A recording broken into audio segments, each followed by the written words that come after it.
আসসালামু আলাইকুম রাহমাতুল্লাহ। সম্মানিত দর্শক, কাছের দূরে দেশ প্রবাসের যারা যেখান থেকে আজকের ভিডিওটি দেখতে আসছেন সবাইকে অসংখ্য ধন্যবাদ। দর্শক, আজকে আপনাদেরকে জানাবো আমাশা রোগ ভালো করার কোরআনী আমল কি, কোরআন থেকে কোন আমলটা করলে পেটের সমস্যা দূর হবে, আমাশা রোগ ভালো হবে, এই সম্পর্কে আলোচনা করব।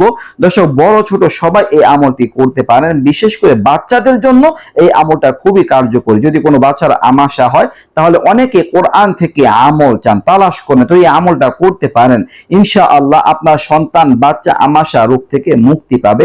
খুবই কার্যকরী শক্তিশালী একটি আমল কোরআন থেকে আপনাদের শেয়ার করব। দর্শক, কোরআনে কারিমের বিভিন্ন সূরার উপকারিতা আছে, বিভিন্ন আয়াতের উপকারিতা আছে, কার্যকারিতা আছে। কোরআনে কারিমের মধ্যে বলা হয়েছে কুল হুয়ালিল্লাযিনা আমানু হুদাও ওয়া শিফা, যারা মুমিন তাদের জন্য কোরআনটা হলো আরোগ্য লাভের মাধ্যম এবং হেদায়েত লাভের মাধ্যম। তো কোরআনের দ্বারা আমরা বিভিন্ন প্রকার চিকিৎসা গ্রহণ করতে পারি, এর অনেক উপকারিতা আছে।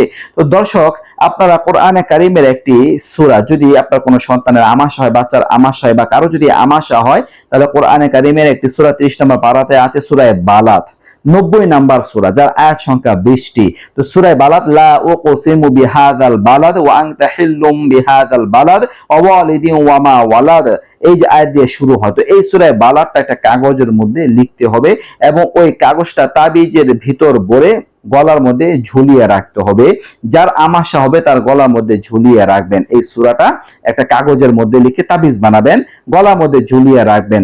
দর্শক, এই কাজটা যদি করতে পারেন তাহলে আমাশা রোগ থেকে বাঁচা যায়, পেটের যাবতীয় সমস্যা থেকে বাঁচা যায়। যদি কোনো প্রকার সমস্যা থেকে, পেটে ব্যথা থাকে, তাহলে ইনশাআল্লাহ এই আমলের উসিলায় আল্লাহ তাআলা মাফ করবেন, পেটের সমস্যা দূর করে দিবেন। দর্শক, আমরা অনেকেই হয়তো এই জাতীয় আমলের ব্যাপারে উদাসীন, এমনটা উচিত না। আমরা করবো, আল্লাহ তাআলা নিরাশ করবেন না। এই ছিল আলোচনা। নিত্য নতুন আরো ভিডিও পেতে সবাই পাশেই রাখবেন। এই পর্যন্তই। আসসালামু আলাইকুম ওয়া রাহমাতুল্লাহ।